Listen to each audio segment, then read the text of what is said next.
السلام علیکم دوستو، کیسے ہیں آپ سب؟ میں زمینہ فیاض ایک بار پھر آپ کے ساتھ میں شروع کر رہی ہوں وبال عشق بائی سائرہ رمضان ایپیسوڈ 4۔ سر کے نیچے بازو دیے چھت کو گھورے جا رہا تھا۔ رات کے 2 بج رہے تھے مگر اسے نیند نہیں آ رہی تھی۔ زندگی میں پہلی بار وہ بے چینی کی حالت میں تھا اور شاید اداس بھی۔ ادھر ادھر کروٹ بدلنے کے بعد جب اسے چین نہ ملا تو وہ اٹھ کر بالکنی میں آ گیا۔ رات کی ٹھنڈی ہوائیں اس کی جلد پر جمنے لگی تھی مگر اسے نہ جانے آج کس بات کا دکھ ہوا تھا۔ اسے دونوں خشک ہاتھ منہ پر پھیرے۔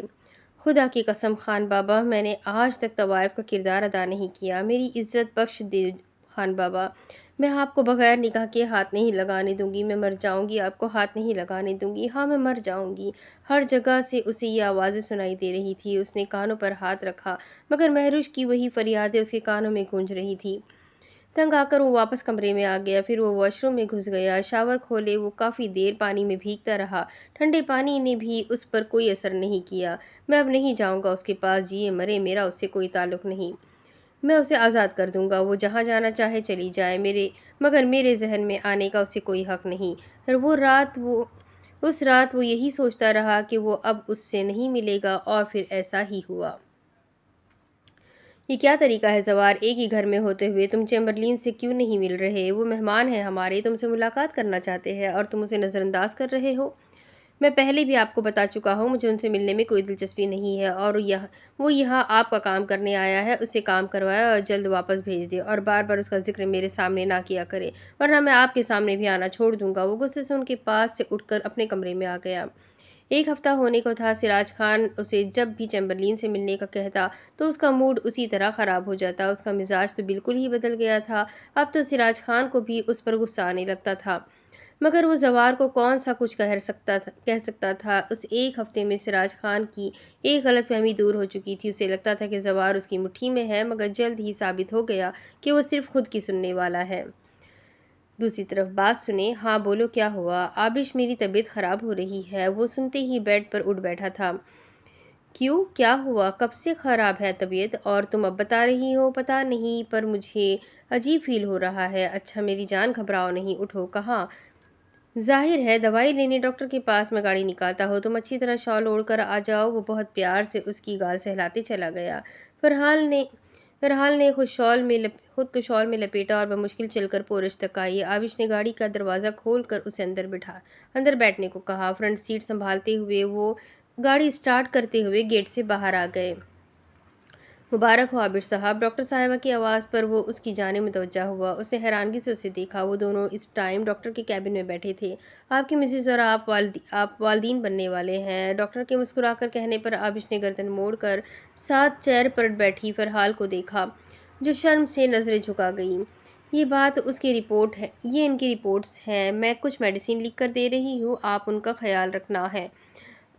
خیال رکھنا ہے، باقی پریشان ہونے کی ضرورت نہیں ہوگی مگر پھر بھی لاپرواہی نہیں کیجیے گا۔ جی ڈاکٹر صاحبہ، اب اس کا پہلے سے بھی زیادہ خیال رکھا جائے گا، آپ ہمیں اجازت دیجیے، آبش نے بلا جھجک ڈاکٹر سے کہا۔ فرحال کو سمجھ ہی نہیں آ رہا تھا کہ اس شرم کے مارے کہاں منہ چھپائے۔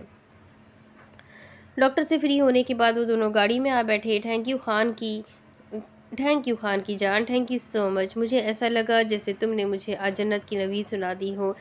رب جانے مجھ گنہگار سے ایسی کیا نیکی ہو گئی جو رب نے قسمت میں تم جیسا ہمسفر لکھ دیا۔ کہنے کے ساتھ ہی اس نے فرحال کو ماتھے پر محبت سے بھرپور بوسہ دیا۔ وہ دونوں بہت خوش تھے اور اب وہ یہ خوشی جلد ہی سب کے ساتھ بانٹنا چاہتے تھے۔ دوسری طرف زوار کی زندگی میں بہت کچھ پہلی ہی بار ہو رہا تھا، جیسے کہ آج صبح کے 10 بجنے والے تھے اور وہ ابھی تک سو رہا تھا۔ سراج خان اس کا انتظار کرتا رہا، پھر آخر کار اسے خود ہی اپنے کام کے لیے جانا پڑا اور اس ٹائم سراج خان طوائف خانے میں اجبا بائی کے سامنے بیٹھا تھا۔ اجبا بائی اس کے ہر خفیہ کام میں ہمیشہ سے اس کی رازدار رہی تھی۔ اسے جب بھی کوئی ایسا کام پڑتا جو صرف اجبا ہی کر سکتی تھی تو وہ اس کے پاس چلا آتا، اس سے کام کہتا اور وہاں سے واپس چلا جاتا۔ اسے وہاں کی طوائفوں سے کوئی سروکار نہیں تھا بہت جلدی اتنا اسلحہ تیار ہو جائے گا کہ اگر ہر روز بھی 7 ملکوں کے ساتھ جنگ لڑی جائے تو بھی ہمارے ہتھیاروں میں کوئی کمی نہیں آئے گی، اور جب تک ہمارے پاس زوار ہے ہم ہتھیار کے بغیر بھی دنیا فتح کر سکتے ہیں۔ سراج خان صوفے کی پشت سے ٹیک لگائے فخریہ انداز میں بیٹھے تھے۔ آپ صحیح کہہ رہے ہیں، زوار کی بات تو سب سے الگ ہے، نہ صرف بدماشی میں، اس بار تو زوار نے نواب خاندان قوم کو بھی پیچھے چھوڑ دیا مطلب انجان کیوں بن رہے ہیں؟ سراج طوائف خان کی سب سے حسین لڑکی کو وہ 90 کروڑ میں جو لے کر گیا ہے، کسی نواب کی ہمت ہی نہ ہو سکی کہ وہ اس کی لگائی قیمت سے آگے بڑھتے۔ سراج خان حیرت کے مارے سیدھا ہوا، مگر وہ اس اشباء بائی پر یہ بات ظاہر نہیں کرنا چاہتا تھا کہ سراج خان کو اس بات سے بے خبر رکھا گیا ہے، تو جلد ہی اپنے تاثرات نارمل کر لیے۔ جانتا ہوں میں، وہ زوار ہے، ناممکن کو ممکن صرف وہی کرنا جانتا ہے۔ خیر تم مجھے وہ فائلز دو جن پر تم اپنے حسن کے دھوکے سے اس کمشنر سے سائن کروا چکی ہو۔ اشباء بائی سراج خان کے بات پر ہنسی اور کمرے سے فائل لا کر اس کے حوالے کر دی۔ ان فائلز میں ان 5 کارخانوں کے رجسٹریشن کے پیپرز تھے جن کے مطابق وہاں کپڑا تیار کیا جا رہا تھا۔ دوسری طرف یہ کیا حرکت تھی حاذقہ؟ مجھے لگا آپ کو اس کی ضرورت ہوگی۔ ضرورت؟ کیا تم پاگل ہو چکی ہو یا پھر تمہارا دماغی توازن خراب ہو گیا ہے؟ کیسی بات کر رہے ہیں آپ؟ خود ہی تو کہہ رہے تھے کہ آپ کہ حاذقہ میں تمہاری محبت میں پاگل ہوتا جا رہا ہوں۔ وہ معصوم سی شکل بنائے عدلال کو اپنی صفائی دے رہی تھی۔ او میرے خدایا، مجھے ایسا لگتا ہے میں نے 2 سال کی بچی گود لے لی ہے۔ ادھر بات سنو میری۔ عدلال نے اس کے دونوں کندھوں سے تھام کر اسے بیڈ پر بٹھایا۔ حاذقہ یار، وہ محبت کا اظہار تھا اور تم مجھے سچ مچ پاگل خانے بھجوا رہی تھی۔ ابھی زبردستی اٹھا کر لے جاتے ہیں مجھے۔ کیا رہ لیتی میرے بغیر؟ مگر آپ ٹھیک تو ہو جاتے ہیں نا؟ حاذقہ کی اتنی بڑی بیوقوفی پر وہ اپنا سر پکڑ کر بیٹھ گیا۔ بیچارے نے تو اسے محبت کے اظہار میں کہا تھا کہ وہ اس کی محبت میں پاگل ہوتا جا رہا ہے، مگر اسے کہاں پتا تھا کہ اس کی معصوم بیوی مینٹل ہاسپٹل کال کرے گی۔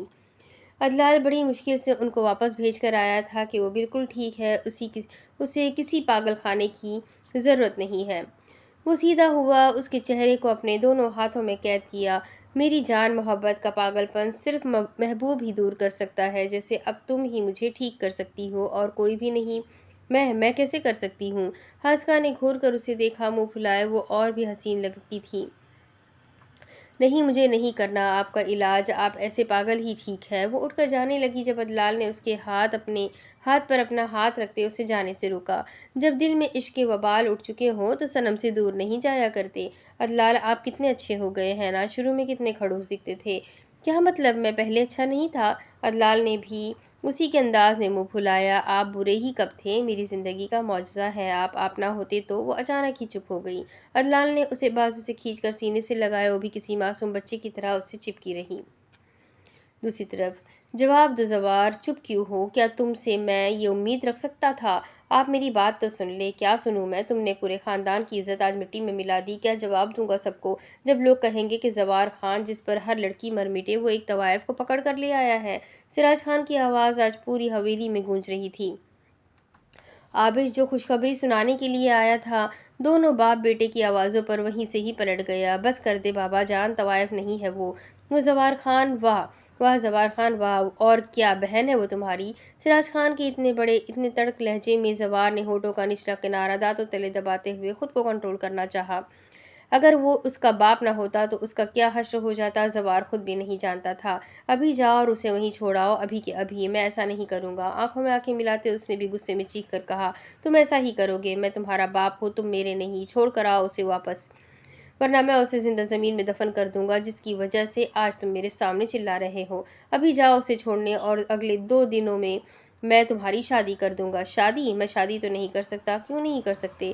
جب تم لڑکی رکھ سکتے ہو تو شادی کیوں نہیں کر سکتے؟ مجھے ذرا امید نہیں تھی زوار، تم اس قدر میرے ہاتھ سے نکل جاؤ گے۔ اب کھڑے کیا ہو؟ جاؤ یہاں سے۔ تھک ہار کر وہ لان میں بچھی کرسیوں پر بیٹھا پانی کا گلاس حلق میں اتارنے لگا۔ میں شادی بھی اپنی مرضی سے کروں گا، اور تمہاری مرضی کب ہوگی؟ کل۔ سراج خان نے اسے خوخار آنکھوں سے دیکھا۔ یہ خاندانی شادی ہے زوار، صرف تمہارا اور میرا مسئلہ نہیں ہوگا۔ تو میں نے کب کہا کسی کو نہ بلائے؟ پوری رات پڑی ہے، جس کو بلانا ہے بلائے، صبح میں آپ کو دلہن بھی دکھا دوں گا۔ ٹھیک ہے، پر اس سے پہلے تم اس لڑکی کو چھوڑ کر آؤ۔ وہیں ٹھیک ہے، میں چھوڑ دوں گا اسے۔ ٹیبل پر رکھی گاڑی کی چابی اٹھاتے وہ پورچ کی طرف بڑھ گیا۔ سراج خان کو ایسا لگا جیسے آہستہ آہستہ اس کا غرور خاک میں ملتا جا رہا ہے۔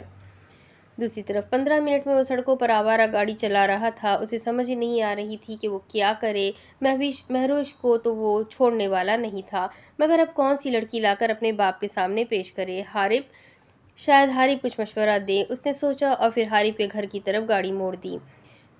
بتاؤ زوار، کیا پریشانی ہے؟ ویسے تمہیں پریشانی ہوگی تو نہیں، مگر پھر بھی زوار، مجھے لڑکی چاہیے۔ وہ حارب کی بات کاٹ کر بولا، لڑکی چاہیے؟ کیا مطلب؟ تمہیں کب سے لڑکیوں کی ضرورت پڑ گئی؟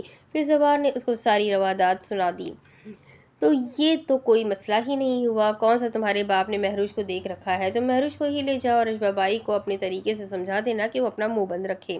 میں مہروش سے شادی نہیں کر سکتا۔ تو مطلب تم اسے واپس وہیں چھوڑنے والے ہو؟ نہیں، میں اسے کبھی نہیں چھوڑوں گا۔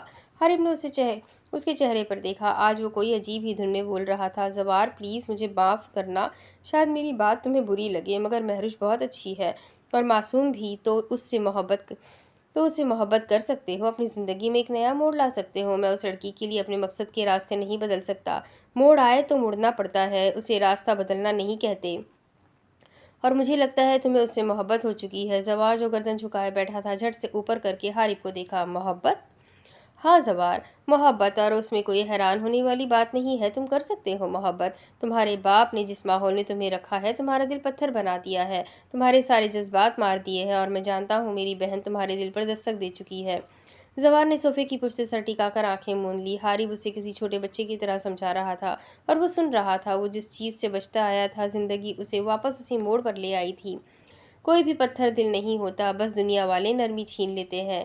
حارب، میں کمزور نہیں ہونا چاہتا، وہ میری کمزوری بن چکی ہے، اور اگر ایسا رہا تو میں کہیں کا نہیں رہوں گا، اور مجھ میں اتنی ہمت بھی نہیں رہے گی کہ میں اسے کھو سکوں۔ اسی پوزیشن میں ٹیک لگائے وہ بول رہا تھا، اس کی آنکھیں ابھی بھی بند تھیں۔ مطلب زوار کے اندر کے خان بابا نے اپنی چیزوں کے لیے کبھی لڑنا نہیں سیکھا۔ وہ تمہاری ہے اور تمہیں یہی خوف ہے کہ دنیا اسے تم سے چھین لے گی۔ کیا خان بابا کو یہ خوف زیب دیتا ہے؟ زوار سیدھا ہوا، کچھ لمحے حارب کو دیکھتا رہا، پھر کھڑا ہو کر باہر کی جانب قدم بڑھا دیا۔ حارب نے دل ہی دل میں شکر ادا کیا۔ وہ جانتا تھا اب زوار کیا کرے گا۔ آج ثابت ہو گیا کہ مہروش تم سب میں سے سب سے زیادہ حسین ہے، بلکہ خوش قسمت بھی۔ نہ صرف زیادہ حسین ہے بلکہ خوش قسمت بھی۔ مجرے کے بعد آج ساری طوائفیں وہیں براجمان تھی۔ اشبا بائی کب سے مہروش کا ہی ذکر کیے جا رہی تھی۔ ارملہ تو کافی تنگ آئی بیٹھی تھی۔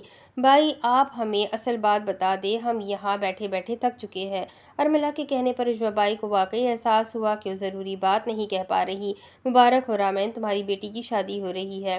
رامین بیگم کے ساتھ ساتھ سب کو ہی 140 واٹ کا جھٹکا لگ چکا تھا۔ کل شام سراج خان نے ہمیں مجرے پر بلایا ہے۔ تم میں سے کوئی وہاں پر ظاہر نہیں کرے گا کہ مہروش کا ہم لوگوں سے کوئی واسطہ ہے، اور یہ خان بابا کا کہنا ہے۔ اگر سراج خان کو ذرا بھی بھنک پڑی تو خان بابا کیا حشر کر سکتا ہے، مجھے بتانے کی ضرورت بھی نہیں ہے۔ اور یہ بات خاص طور پر ارملہ، اپنے نام پر اس نے حیرت سے اشبا بائی کو دیکھا۔ ہاں تم، ارملہ، اگر زندگی پیاری ہے تو خود کو کنٹرول میں رکھنا، باقی مجھے سمجھانے کی ضرورت نہیں ہے۔ اشبا بائی، آپ میری طرف سے اسے خوب دعائیں دے کر آئیے گا۔ کیا مطلب رامین، کیا تم ہمارے ساتھ نہیں چلو گی؟ نہیں بائی، اس نے بڑی مشکل سے ہمت کی ہوگی، اور مجھے دیکھ کر وہ واپس بچی بن جائے گی، اور میں ایسا نہیں چاہتی۔ تم ٹھیک کہہ رہی ہو رامین، تمہیں نہیں جانا چاہیے۔ فارغ ہونے کے بعد رامین بیگم تو اپنے رب کی بارگاہ میں شکر پر شکر پڑھے جا رہی تھی۔ سب کچھ ایک خواب کی مانند تو ہو رہا تھا۔ اب جا کر جب انہوں نے امید چھوڑ دی تھی تو سب کچھ ہی بدل رہا تھا۔ سب دعائیں قبول ہو چکی تھیں۔ وہی تو فیصلہ کرتا ہے پتھر کے مقدر کا، کہ کسے ٹھوکر پر رکھنا ہے اور کسے اسود بنانا ہے۔ جب وہ پتھروں میں سے چشمہ نکال سکتا ہے تو اس پتھر دل میں محبت کیوں نہیں ڈال سکتا؟ وہ اس ٹائم کسی کتاب کا مطالعہ کرنے میں مصروف تھی جسے 2 دن پہلے اس نے حارب سے فرمائش کر کے منگوائی تھی۔ وہ کبھی اس کتاب کا مطالعہ کرتی تو کبھی سوچوں میں گم ہو جاتی۔ وہ ان دنوں بہت اداس رہی تھی۔ وہ چاہتی تھی کہ ایک بار زوار اس کے سامنے آئے اور وہ اس سے معافی مانگ لے۔ وہ کتاب بند کر کے باہر آ گئی، کیونکہ روزانہ کے معمول کے مطابق اب وہاں کوئی آنے والا تھا، کوئی ایسا جس سے وہ اپنے دل کی ساری باتیں کہتی تھی۔ وہ کچن میں آئی، پلیٹ میں اس نے چند چاول کے دانے ڈالے، وہ وائٹ کلر کی فراک میں ملبوس تھی جس کے گلے پر ریڈ کلر کا نفیس کام کیا ہوا تھا۔ گھٹنوں تک اتنے آتے اس فراک میں وہ بہت ہی دلکش لگ رہی تھی۔ گلے میں اس نے ریڈ کلر کا دوپٹہ لے رکھا تھا جو ہلکی سی ہوا چلنے پر ہر سمت لہرا جاتا تھا۔ کمر تک آتے بالوں کی اس نے ڈھیلی چٹیاں کر رکھی تھی۔ وہ دانوں والی پلیٹ لیے صحن میں آ بیٹھی۔ اس کا انتظار ختم ہوا جب وہ کوئل دھڑام سے وہاں گری۔ اس کے منہ سے اتنے زور کی چیخ نکلی، ہاتھ میں پکڑی پلیٹ کہیں دور جا گری۔ وہ کوئل زندہ تھی مگر بری طرح زخمی ہو چکی تھی۔ اسے سمجھ ہی نہیں آ رہا تھا کہ کیا کرے، اسے کیسے بچائے۔ دروازے پر دستک ہو رہی تھی مگر اس کے لیے اپنی کوئل کو بچانا زیادہ ضروری تھا۔ پھر وہ یہی سوچ کر دروازے تک آئی کہ وہ آنے والے ہی سے مدد مانگ لے گی۔ وہ چوکھٹ تک آئی، دروازہ کھولتے ہی وہ ٹھٹک کر رہ گئی مگر اس کے پاس حیرت کا اظہار کرنے کا وقت بھی نہیں تھا۔ خان بابا پلیز میری ہیلپ کر دے، وہ مر جائے گی، پلیز اسے بچا لیں۔ وہ بے دہانی میں اس کا ہاتھ پکڑے زمین پر پڑی کوئل کے پاس لے آئی۔ زوار نے ایک نظر اس زخمی کوئل کو دیکھا اور پھر مہروش کو۔ کچھ نہیں ہوا اسے، بس تھوڑی سی اس کی ٹانگ زخمی ہوئی ہے، شاید کسی کا نشانہ چوک گیا تھا۔ اور رونا بند کرو تم، بات بات پر روتی رہتی ہو، پرندوں کی خاطر کون روتا ہے؟ مہروش نے دوپٹے کے پلو سے اپنے آنسو صاف کیے۔ زوار اس کوئل کو اٹھائے کمرے میں لے آیا۔ زوار نے اس کی ٹانگ پر ایک چھوٹی سی پٹی باندھ دی۔ وہ پیالے میں تھوڑا سا پانی بھر کر کوئل کے سامنے رکھ چکا تھا جسے وہ گھٹ گھٹ پینے لگی۔ مہروش گھٹنوں کے بل کوئل کے قریب بیٹھی ہوئی تھی۔ پتہ نہیں کون جاہل تھا، ایسے کیسے بے زبان جانور پر کوئی ظلم کر سکتا ہے؟ کیا اسے خدا کا خوف نہیں آتا ہوگا؟ اللہ پوچھے ایسے ظالموں سے میرے بس میں ہو تو ایسا قانون بناؤں کہ کسی کو گھور کر دیکھنا بھی قتل قرار دے دوں۔ وہ بولتے ہوئے بھول چکی تھی کہ وہاں کوئی اور بھی موجود ہے۔ جب اسے یاد آیا تو اس نے زبان دانتوں تلے دبا دی، پہلے آنکھیں میچھی، پھر نظریں جھکائے کھڑی ہو گئی۔ اس کا حلق بالکل خشک ہو چکا تھا۔ اسے محسوس ہوا وہ کبھی بولنے لائق نہیں بچے گی۔ تم ٹھیک کہہ رہی ہو، ایسے ظالموں سے اللہ ہی پوچھ سکتا ہے۔ کہنے کے بعد وہ کمرے سے باہر نکل گیا۔ مہروش فوراً چل کر اس کے پیچھے آئی۔ خان بابا مجھے آپ سے معافی مانگنی ہے۔ وہ اب روبرو اس کے سامنے تھی۔ معافی کس لیے؟ خان بابا میں سچ میں اس دن ڈر گئی تھی، اس لیے پتہ نہیں کیا کیا بول دیا، مگر میں بہت زیادہ شرمندہ ہوں، میں تمہیں لینے آیا ہوں۔ زوار نے اس کی بات کا کچھ اور ہی جواب دیا۔ تم نے کہا تھا کہ میں تم سے نکاح کر لوں، چلو پھر نکاح کرتے ہیں۔ خان بابا میں اسے سمجھ ہی نہیں آ رہی تھی کہ وہ کیا بولے۔ کیا تمہیں کوئی اعتراض ہے؟ وہ چپ رہی۔ وہ اس کا ہاتھ پکڑے باہر کی جانب لانے لگا۔ خان بابا کوئل اس کی فکر نہ کرو، ملازم کو بھیج دوں گا تمہاری سہیلی کے علاج کے لیے۔ مہروش چپ چاپ اس کے ساتھ گاڑی میں آ کر بیٹھ گئی مگر اس کا دماغ اور دل دونوں ہی کہیں اور تھے۔ اسے لگا وہ کوئی خواب دیکھ رہی ہے، حقیقت تو اتنی اچھی نہیں ہوتی۔ کہاں وہ زوار جیسے لوگوں کو سزا دینے کا سوچتی تھی اور اب وہ ساری زندگی اس کے ساتھ گزارنے والی تھی۔ میں نے دیکھا تھا تم کچھ کہنے آئے تھے پھر واپس پلٹ گئے۔ کہنا تو تھا مگر آپ کے پاس شاید وقت نہیں رہا۔ جو بھی ہو تم میرے بڑے بیٹے ہو، تمہارے پاس یہ وقت نہیں کہ بیگم کو چھوڑ کر ذرا باپ کو دیکھ لوں۔ آپ پھر میری بیگم کو درمیان میں لا رہے ہیں۔ چھوڑو خیر تم بات بتاؤ، میں بھی باپ بننے والا ہوں۔ چائے اٹھاتا ہوا سراج خان کا ہاتھ وہیں رک گیا۔ میں جانتا تھا آپ کو خوشی نہیں ہوگی، اس لیے نہیں بتا رہا تھا۔ تمہارا دماغ صحیح ہے؟ تم نے یہ کیوں نہیں کہا کہ آپ دادا بننے والے ہیں؟ سراج خان نے شکوہ کیا۔ جب آپ مجھے اور فرحال کو قبول نہیں کر پا رہے تو ہمارے بچے کو کیسے کریں گے؟ تم یہاں بھی غلط ہو آبیش، میں خوش ہوں، بہت خوش، تمہاری سوچ سے بھی زیادہ۔ سراج خان اپنی جگہ سے کھڑا ہو کر اس کے گلے لگا اور یہ ان کی زندگی کا پہلا لمحہ تھا جب وہ باپ بیٹا ایک دوسرے کے گلے لگے تھے۔ دوسری طرف وہ سب بہت خوشی سے لان میں بیٹھے تھے۔ چیمبرلین بھی ان کے درمیان موجود تھا۔ وہ چائے اور گرم سموسے سے خوب لطف اندوز ہو رہے تھے۔ آبش اور سراج خان کو آپس میں باتیں کرتا دیکھ کر فرحال کو جتنی خوشی ہو رہی تھی شاید ہی کسی کو ہو۔ شادی کے بعد آج پہلی بار سراج خان نے فرحال کے سر پر ہاتھ رکھ کر اسے مبارکباد پیش کی تھی۔ بہت کچھ اچانک ہی بدل گیا تھا، کافی لوگوں کی زندگی، مقصد منزل، سب کچھ۔ آبش اگر تم ہمارے کاموں میں واپس آ جاؤ تو میری آخری حسرت بھی پوری ہو جائے۔ نہیں بابا جان، آپ کا حکم سر آنکھوں پر مگر میں یہ کبھی نہیں کروں گا۔ سراج خان جانتا تھا آبش یہ کبھی نہیں کرے گا تو مزید بحث فضول ہی تھی۔ وہ فرحال سے مخاطب ہوئے تھے، خود کا خیال رکھنے کی تلقین کر رہے تھے۔ جب انہیں گاڑی کے ہارن کی آواز آئی، گارڈ نے جا کر گیٹ کھولا تو وہ زوار کی گاڑی سمیت اندر انٹر ہوا اور گاڑی پورچ میں کھڑی کی۔ پھر وہ گاڑی سے باہر نکل آیا اور دوسری جانب کھڑا ہو گیا۔